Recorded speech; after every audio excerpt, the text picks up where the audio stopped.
मी अरविंदना phone करून सांगितले की अरविंद, भाजपने दगा दिलाय, तुम्हाला राजीनामा द्यावा लागेल.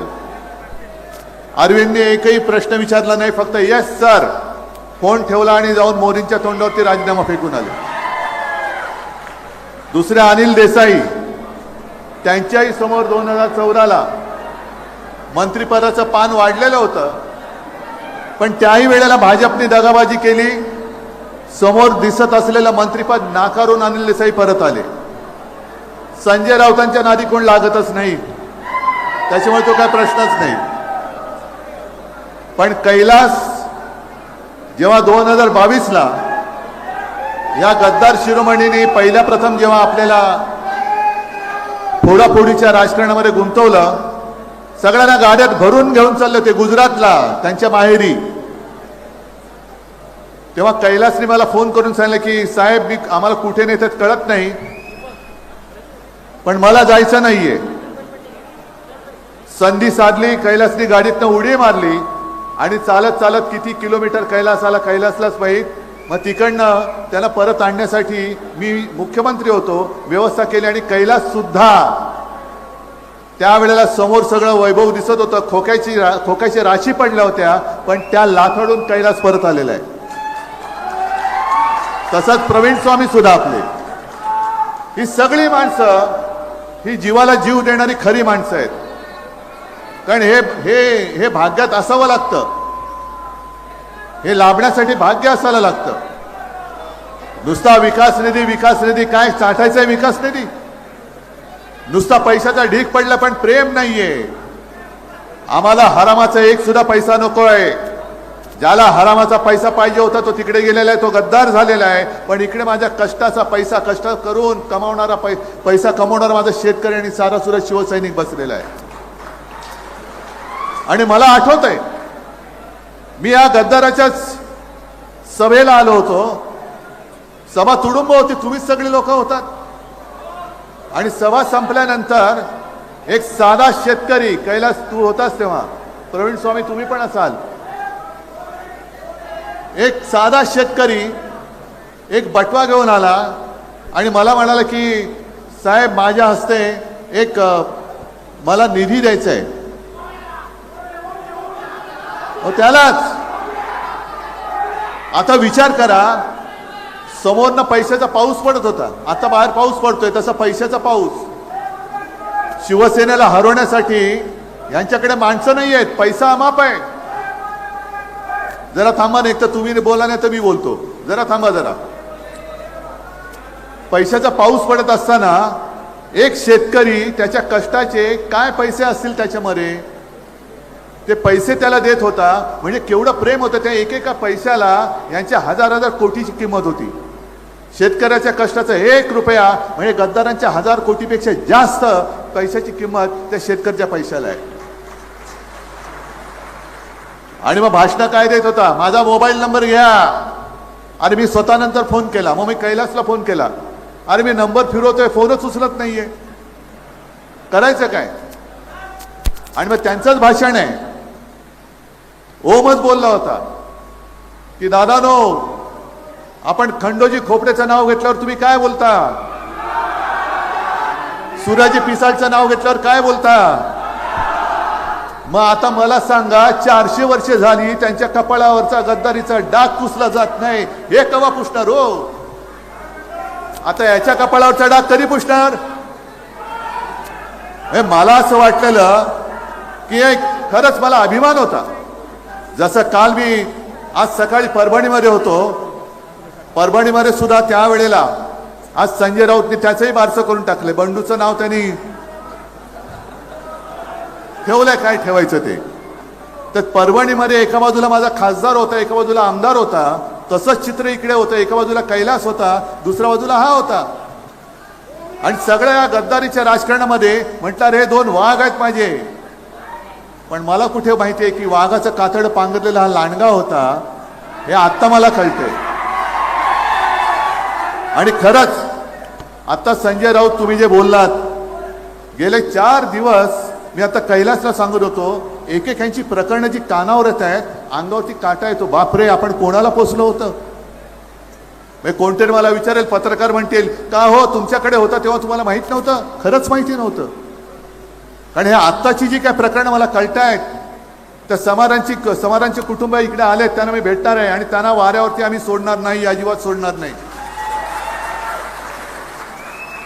अजिबात सोडणार नाही. पण एक एक प्रकरणं ही आधी जर कळली असती तर मी तरी याला उमेदवारी दिली नसती. दुर्दैव हे आत्ता मला सगळ्या गोष्टी कानावरती येत आहेत. हे भयानक. असा माणूस आपण पोचला कसा? आणि मी तुमची माफी मागतो, कारण मी त्याला उमेदवारी दिली नसती तर तुम्ही मतदान केलं नसतं, आणि मतदान केलं नसतं तर ही कीड वाढलीच नसती. आता कोणाकडे गेलाय? गेल्या वर्षी आपत्ती आली होती त्यावेळेला सुद्धा अरविंद सावंत आणि सगळे मुंबईकरांनी इकडे पूर्ण जे काही शक्य असेल, राजन विचारे आले होते, अरविंद सावंत आले होते, अनेक मुंबईकर आले होते, आणि जे जे करता येणं शक्य होतं ते सगळं आपण केलं होतं. उद्धव ठाकरे फिरत नाहीत बोलणारे त्यावेळेला मदतीसाठी नव्हते आले. मी आलो होतो धाराशिवमध्ये तुमच्या सोबत. मी शेतकऱ्याच्या बांधावर गेलो होतो, खरडून गेलेल्या जमिनी पाहिल्या होत्या, वाहून गेलेली घरं पाहिली होती, आणि त्याच वेळेला आपण मागणी केली होती की शेतकऱ्याचा 7-12 कोरा करा. आज हे सगळे लबाड तिकडे जे बसलेत, प्रवीण स्वामी तुम्ही जे बोलत होता ते खरं आहे की पूर्ण अंधाधुंद माजलेली आहे. राज्यकारभार कोण करतच नाहीये, पूर्ण अंधाधुंद माजलेली आहे. आणि इकडे शेतकरी कोण आलेत? शेतकरी आलेत का? मग प्रामाणिकपणाने सांगायचं की आपल्या सरकारने केलेली कर्जमुक्ती तुम्हाला मिळाली होती की नव्हती? किती कटकट झाली होती का तुम्हाला? आणि आत्ताची जी काय कर्ज माफी, पहिला शब्द लक्षात घ्या, मी कर्जमुक्ती म्हणतो कारण माझा शेतकरी हा राजा आहे, अन्नदाता आहे. माफी ही गुन्हेगाराला करायची असते, अन्नदात्याला मुक्त करायचं असतं. त्याच्या ऋणातून मुक्त होण्यासाठी जो काही आपल्याला जे करता येणं शक्य असेल ते आपण केलं पाहिजे. मग 2019ची कर्जमुक्ती आणि आत्ताची जी कर्जमाफी यातला फरक कैलासनीच सांगितलेला आहे विधानसभेमध्ये. ही फसवी कर्जमाफी आहे. मागे सुद्धा जेव्हा आपत्ती आली होती तेव्हा आपल्या मुख्यमंत्र्यांनी जाहीर केलं होतं इतिहासातली सगळ्यात मोठी मदतीचं पॅकेज मी जाहीर करतोय. किती जणांना मदत मिळाली मला सांगा? ज्यांच्या जमिनी खरडून गेल्या होत्या त्यांना 3.5 लाख रुपये, गुंठा का काय, एकर का काय, हेक्टर, 3.5 लाख रुपये, 3.5 रुपये तरी मिळाले. पीक विमा मिळाला. आता सुद्धा खतांचा पत्ता नाही. पावसाचा तर नव्हताच, पाऊस आत्ता लागतोय. मग हे असं सगळं शेतकऱ्याचं वाटोळ करणारं जे सरकार आहे, त्या सरकारला मदत करायला हा गद्दार तिकडे गेला. लाज वाटते, मला लाज वाटते, मी तुमच्याकडे त्याला उमेदवार म्हणून दिला होता. हे सगळं अंधाधुंद चाललेली आहे, फसवणुकीचा कारभार चाललेला आहे. आणि त्यांचे जे काही रील्स येत आहेत, आता विमानामध्ये बसलेत, परभणीचा गद्दार बसलेला, यवतमाळचा बसलेला, हिंगोलीचा बसलेला, हा चढायचा बाकी होता. छान चार्टर्ड फ्लाईट, कुठून आणली विमानं? कोणी दिला हा पैसा? शेतकऱ्याला कर्जमुक्त करण्यासाठी पैसा नाहीये. मोदी बाबांनी सांगितलं सोने खरेदी करू नका, खासदार खरेदी करा. सोनं खरेदी करू नका, तेल कमी खा, पैसा जास्त खा.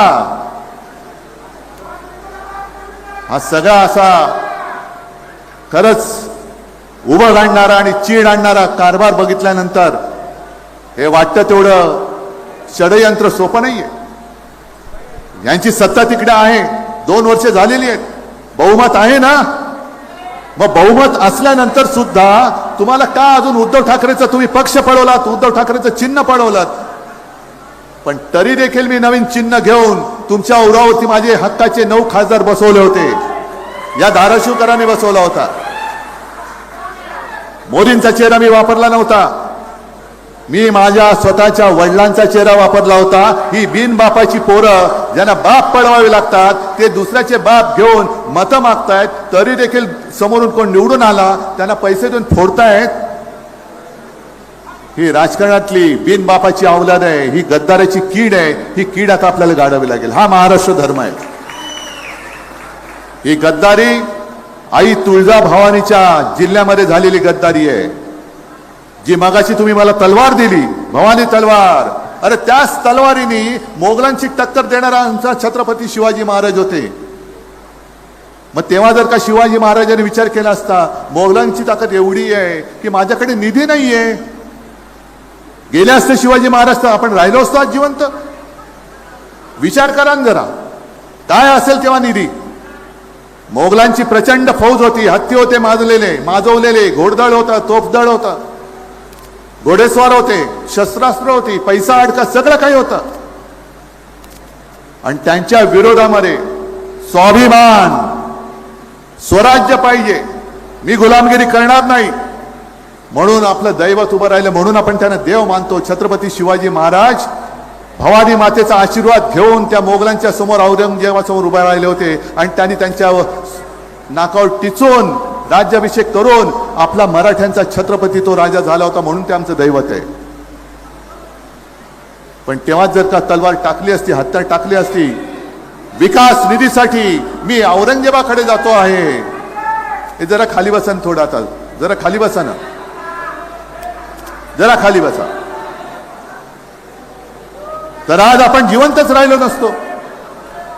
मग आता जो काय विकास निधीचा आहे आणि जो काय रट्टा लावलेला आहे, हा विकास निधी तुमच्यासाठी नाही, हा विकास निधी स्वार्थासाठी आहे. आणि जे संजय राऊत बोलले, ही अशी रोज माझ्याकडे प्रकरण येत आहेत. कारखान्यामध्ये घोटाळा, पवनचक्कीमध्ये घोटाळा, बाकीची लफडी, बाकीचे काय कुलंगडी आहेतच. बोलायचं म्हटलं तर त्याच्यावरती एक वेगळी सभा घ्यावी लागेल.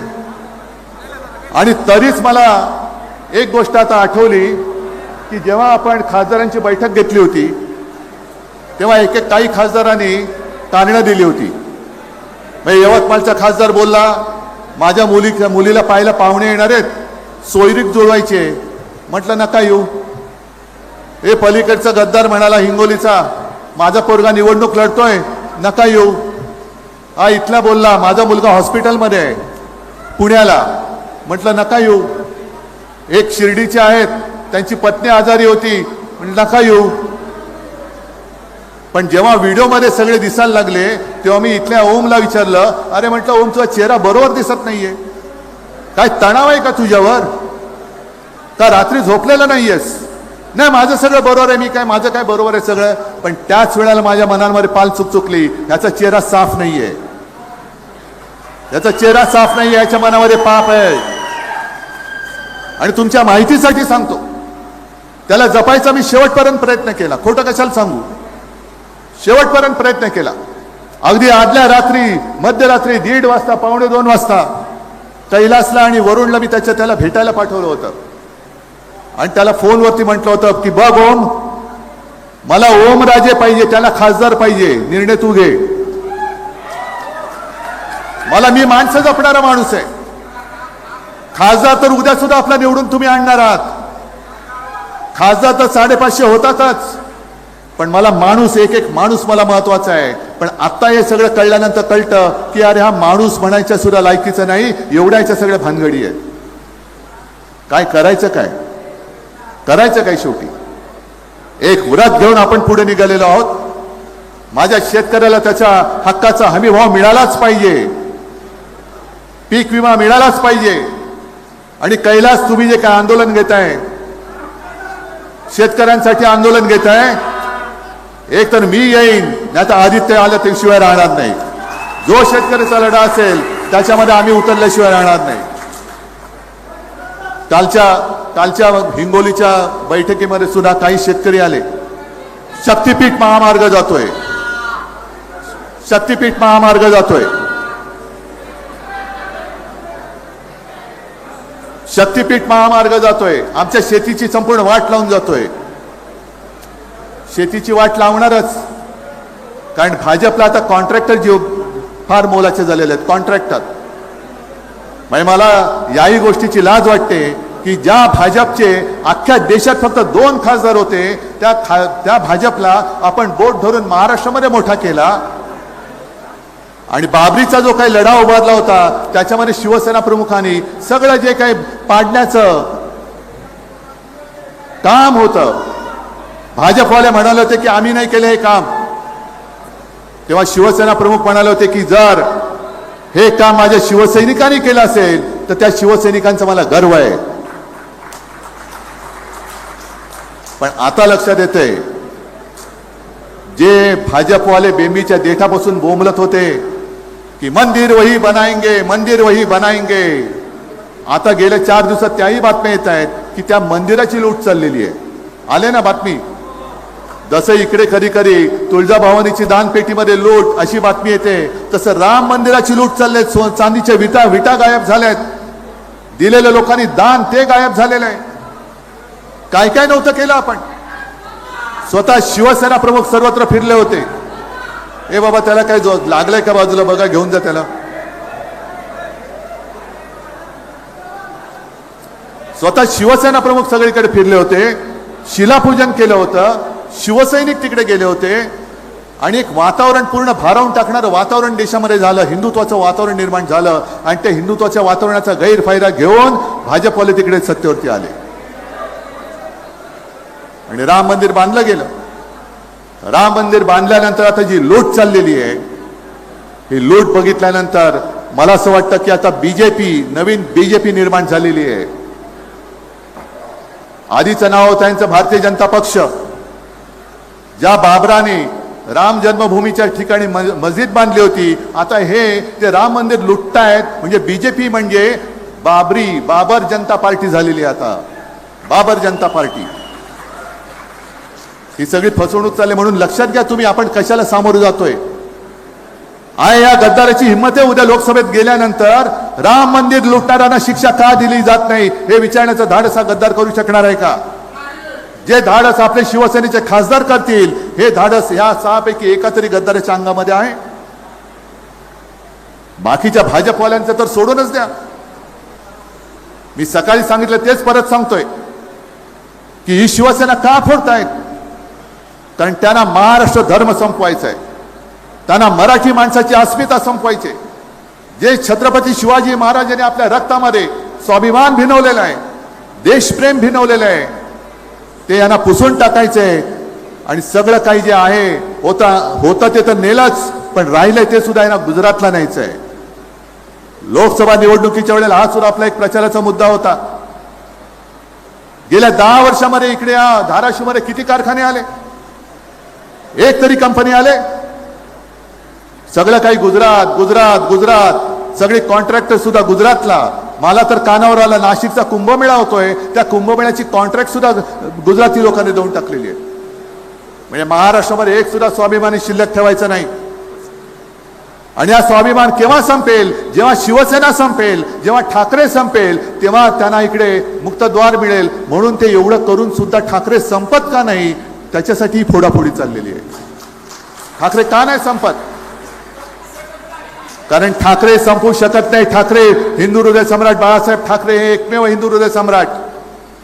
आणि त्यांच्या हृदयामध्ये जोपर्यंत आहेत तोपर्यंत ठाकरे तुमच्या कितीही पिढ्या उतरल्या तरी महाराष्ट्रात नाही, कोणाच्या देशातनं कोणाच्या मनातनं तुम्ही संपू शकत नाही. आम्ही तुमच्याबरोबर जोडले गेलेले माणसं आहोत, तुमच्याबरोबर जोडले गेलेत. म्हणून तर इतके वर्ष होऊन एवढी फोडाफोडी करून सुद्धा का परत शिवसेना संपवायला लागते.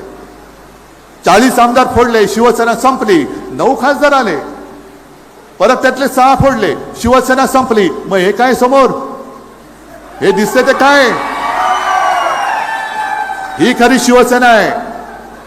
बाळासाहेबांची शिवसेना आमदार खासदारांच्या संख्येमध्ये मोजता येत नाही. ती घराघरामध्ये पोहोचलेली आहे आणि प्रत्येकाच्या मनामध्ये आणि हृदयामध्ये घर करून बसलेली आहे. नुसती मन की बात म्हणून नाही चालत, दिल की बात करावी लागते. दिल की, हृदयात जागा कमवावी लागते. आणि आता सुद्धा हे जे लटकणार आहेत, कारण 2 दिवसापूर्वी आपले 2 खासदार जाऊन ओम बिर्लांना जाऊन भेटून आलेले आहेत.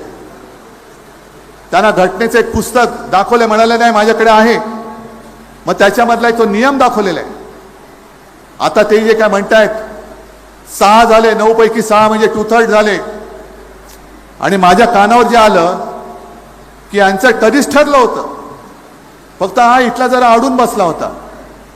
कारण त्याला माहिती होतं 5 झालेत, 6 होईपर्यंत 2/3 होत नाही म्हणून ताणून धरलं, भाव वाढवला आणि मग गेला. भाव वाढवून घेतला, पण 2/3 गेले तरी काही होत नाही, फुटू शकत नाहीत. कारण कायद्यामध्ये जे लिहिले, घटनेमध्ये जे लिहिलेलं आहे की 2/3 संख्येने जरी इकडनं तिकडे गेले तरी ते पक्षांतर करू शकत नाही, पक्षात विलीन होऊ शकत नाहीत. पक्षात विलीन होण्याचा निर्णय हा पक्षाने घ्यावा लागतो आणि त्याला 2/3 पाठिंबा द्यावा लागतो. आता बघूया ओम बिर्ला काय करतायत. घटनातज्ञ तिकडे बसलेत, पण लोकसभेच्या वेळेला जे आम्ही सांगत होतो आणि म्हणून तुम्ही ऐकून आपला हक्काचा खासदार निवडून दिला, यांना 2/3 बहुमत पाहिजे, अब की बार 400 पार, कारण यांना घटना पायदळी तुडवायची होती. आता सुद्धा 2/3 बहुमत करून काही घटनेमध्ये बदल करता येतात का ते त्यांना पाहिजे, म्हणून 2/3 बहुमत पाहिजे. मग उद्धव ठाकरेंना पक्ष जपता आला नाही, ममता बॅनर्जीचा पक्ष कसा फुटला, अरविंद केजरीवालांचा कसा फुटला, का आम्ही सगळे घरात बसलो होतो. ममता बॅनर्जी तर रस्त्यावरती उतरून लढत होत्या, पण एका महिलेला म्हणजे महाराष्ट्रामध्ये लाडकी बहीण योजना दिली, त्याच्यानुसार मतं मिळवली.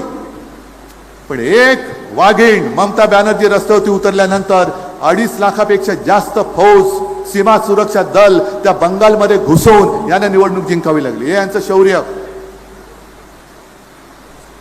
तुम्ही बंगालमध्ये निवडणूक जिंकायला म्हणून सैन्याचा वापर करताय. मणिपूर जळत्या, त्या मणिपूरमध्ये कोणी जात नाही, मणिपूरमध्ये सैन्य जात नाहीये.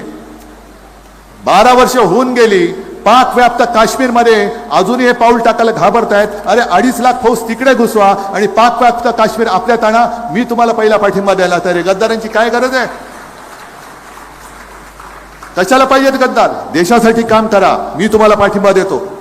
घुसवा पाक व्याप्त काश्मीरमध्ये फौज, आणा तो पाक व्याप्त काश्मीर माझ्या भारतामध्ये, मी तुम्हाला उद्धव बाळासाहेब ठाकरे तुम्हाला जाहीर पाठिंबा द्यायला तयार आहे. करून दाखवा हिंमत असेल तर. पण याच्यापैकी काहीच करायचं नाहीये. फक्त कोणी काय अंगावर प्रश्न विचारला, आमचा पीक विमा कधी मिळणार, जय श्रीराम. शेतमालाला हमी भाव कधी मिळणार, जय श्रीराम. समाधानच्या कुटुंबियांना न्याय कधी मिळणार, जय श्रीराम. नाही, असं हिंदुत्व नाही मान्य मला. आमचं हिंदुत्व वेगळं आहे. आम्ही सुद्धा प्रभू रामचंद्राला मानतो, जसं आई तुळजाभवानीला मानतो तसं आम्ही सुद्धा जय श्रीराम बोलतो. पण आमच्या हृदयात राम, हाताला काम आणि शेतकऱ्याच्या मालाला दाम, हे आमचं हिंदुत्व आहे. प्रत्येक प्रश्नाला उत्तर देणारं हिंदुत्व असलं पाहिजे. रामाचं जर काय जय घोष करणार असाल तर राम राज्य काय होतं त्याचे पुरावे काढा आणि राम राज्य आपल्या देशामध्ये आणून दाखवा. रामाने सुद्धा, रामाकडे काय होतं, वनवासात असताना लंका जाळली होती त्यांनी. हनुमानाने लंका जाळली तेव्हा प्रभू रामचंद्र वनवासात होते. आर्थिक विकास निधी मिळत नाही, मी लंका कशी जाळू असा प्रश्न पडला असता तर लंका जाळायचे, पण राम सेतू करायला निधी मिळत नाही. मग गेले रावणाकडे. ही सगळी थोतांड बंद करा. स्वतःची पापं झाकायला तुम्ही तिकडे गेलेला आहात, गद्दारी केलेली आहे आणि स्वतःचा निधी, खाजगी निधी वाढून मिळण्यासाठी म्हणून तुम्ही गेलेला आहात. हा आमच्या सगळ्या धारावीकरांचा नाही तर धाराशिवकरांचा नाही तर अख्ख्या महाराष्ट्राचा आरोप आहे. हे आतापर्यंत भावनेचं गणित खूप झालं, भावनेचं गणित खूप झालं. हे काय त्यांनी दिले? नाही, एका शेतकऱ्यांनी आभार व्यक्त केलेत. दादा, आभार व्यक्त करण्याची गरज नाही, जे कर्तव्य मला करता येणं शक्य असेल ते मी करतोय. दुर्दैवाने या गद्दाराने आपलं सरकार पाडलं नसतं तर जे मी माझ्या पहिल्या मुख्यमंत्री काळाच्या पहिल्या वर्षी शेतकऱ्यांची कर्जमुक्ती केली होती, कदाचित आणखीन एकदा मी 5व्या वर्षी सुद्धा केली असती. कारण मला जाणीव आहे, कोरोनामध्ये संपूर्ण अर्थचक्र बंद पडलेलं असताना महाराष्ट्राचं अर्थचक्र जर कोणी चालू ठेवलं असेल तर ते माझ्या अन्नदात्या शेतकऱ्यांनी चालू ठेवलेले आहे. संपूर्ण जग लॉकडाऊन मध्ये होतं, वर्क फ्रॉम होम. पण शेतकरी जर का वर्क फ्रॉम होम करत बसला असता तर आपण भुकेने मेलो असतो. ते मोठे उपकार तुमचे महाराष्ट्रावरती, या देशावरती आणि या जगावरती आहे. त्याच्यामुळे तुम्ही कृतज्ञता व्यक्त नका करू, आम्ही केली पाहिजे. आज हे असे असंख्य विषय. मुळामध्ये आणखीन एका गोष्टीचं मला तुम्हाला सांगणं गरजेचं आहे. हे बघताना वरवर वाटलं तर शिवसेनेचे खासदार यांनी फोडलेत. पण एक प्रश्न तुम्ही तुमच्या मनाला विचारून बघा, ज्या गटामध्ये गेलेले आहेत, शिंदे सेनेमध्ये, मिंदे सेनेमध्ये, गुलाम सेनेत गेलेत, त्या गुलामांचं काय भवितव्य आहे का हो? भवितव्यच नाहीये, कारण वापरा आणि फेका ही भाजपची नीती आहे. मग हे 6 खासदार भाजपामध्ये का नाही गेले? आहे प्रश्न कोणाला पडलाय? प्रश्नाचं उत्तर आहे, कारण हे भाजपातल्या अंतर्गत जी गटबाजी आहे, हे ऑपरेशन देवेंद्र फडणवीस चालू आहे. ऑपरेशन देवेंद्र फडणवीस, येत्या काही काळात कदाचित देवेंद्र फडणवीसांची मुख्यमंत्र्याची खुर्ची सुद्धा गेली तर मला नवल नाही वाटणार. हे मोठं तटकारस्थान सुरू आहे, कारण प्रत्येक गोष्टीला एक शेवट असतो. याच्यानंतर कोण, त्याच्यानंतर कोण. तसं दिल्लीत सुद्धा सुरू झालंय की आता बाबा जे बसले त्यांच्यानंतर कोण. आणि मग त्यांच्यात जी काही रस्सीखेच सुरू झाले, तू का मी, तू का मी. जे जे पंतप्रधान पदाच्या शर्यतीमध्ये आहेत त्या सगळ्यांचा पत्ता 29 पर्यंत कट होतोय की नाही हे तुम्ही बघा. 29 साल, 3 वर्ष राहिलेत. एक मध्य प्रदेशचे मुख्यमंत्री होते शिवराज सिंग चौहान, त्यांच्या चेहऱ्यावरती मध्य प्रदेशची निवडणूक भाजपा जिंकली होती. अत्यंत लोकप्रिय माणूस, सगळेजण अरे मामा आ जाओ, मामा आ जाओ, मामा आ जाओ. मग दिल्लीतनं पण बोलवलं मामा आ जाओ, आणि मामा को डाल दिया अडगळीमध्ये. मामाचं आता नावच नाही कोण घेत. कारण कदाचित मामा पंतप्रधान पदाच्या शर्यतीत उतरले असते. एवढे शिवराज चौहान हे तिथले लोकप्रिय नेते होते. त्याच्याही आधी नितीन गडकरी, आपल्या महाराष्ट्रातला मराठी माणूस, भाजपचे अध्यक्ष होते. दुसरी टर्म त्यांना मिळत होती, बरोबर त्यांच्या भानगडी काढल्या गेल्या आणि त्यानं जे फेकून दिलं का, कारण परत अध्यक्ष झाला तर संघ ह्यांना पंतप्रधानपदी बसवेल. संघाचा पाठिंबा गडकरींना होता आणि गडकरी पंतप्रधान होऊ नयेत म्हणून गडकरींचे पंख छाटले गेले. आणि आता तेच परत देवेंद्र फडणवीसांसोबत होत आहे. देवेंद्र फडणवीस दिल्लीत जायची स्वप्न बघतायत.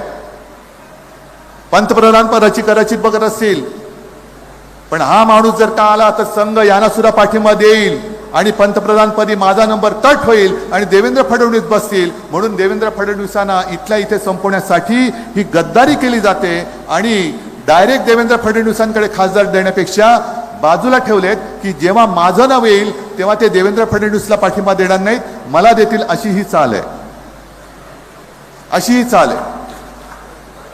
हा महाराष्ट्रावरती पुन्हा एकदा आघात होणार आहे. आणि एवढे आम्ही काही दूधखोडे नाही आहोत, नुसतं तुम्ही फोडत राहायचं आणि आम्ही लढत राहायचं. आम्ही तर लढूच, आम्ही नुसते लढणार नाही. आम्ही या तुम्ही जी गद्दारी करवताय आम्ही तुम्हाला संपवणार म्हणजे संपवणारच. त्याच्यामुळे मला धाराशिवच्या खासदाराची चिंता नाही आहे, आमदारकीची चिंता नाही आहे. तुम्ही आहात तोपर्यंत मी निश्चिंत आहे. मी तुमच्या भरोशावर आहे, मी तुमच्या विश्वासावरती आहे. पण शिवसेनेचे जे 6 खासदार फोडले गेलेत, ती चिंता जर का कोणाला वाटायला पाहिजे असेल तर ती देवेंद्र फडणवीसना वाटली पाहिजे. कारण गद्दाराचा गट हा भाजपच्या खासदारांपेक्षा जास्त मोठा झालेला आहे. कळलंय तुम्हाला? भाजपचे किती खासदार आहेत? 9. गद्दाराचे किती झाले आता? मग झालं ना, तुझ्यापेक्षा माझी कॉलर टाईट झाली की नाही? रात्रीचं टाईट होतो तो वेगळा भाग, पण ही जी काय कापाकापी चालले अंतर्गत भाजपामध्ये जी मारामारी चालले त्यातही फोडाफोडी झाले. तिकडे तृणमूलचे खासदार सुद्धा फोडले, भाजपात नाही घेतले, भलत्याच पक्षात दिलेले आहेत. त्रिपुरामधल्या जे त्या पक्षाचं नाव पण माहित नाही अशा पक्षात टाकून दिले. हे जे काय चाललेलं आहे हे देशासाठी घातक आहे आणि हे भाजपांतर्गत पंतप्रधान पदाच्या खुर्चीसाठी चाललेली फोडाफोडी आहे. आणि म्हणूनच तुम्ही सावध राहायचंय. मी मुद्दामून तुम्हाला भेटायला आलो 2 गोष्टीसाठी. एक तर बाबांनो, खरंच माझ्याकडनं चूक झाली, त्याच्याबद्दल मी तुमची क्षमा मागतो की मी चुकीचा माणूस तुम्हाला दिला. तुम्ही माझ्यावरती भरोसा ठेवून त्याला निवडून दिलात आणि आज तो गद्दार निघाला, म्हणून मी तुमची माफी मागतो.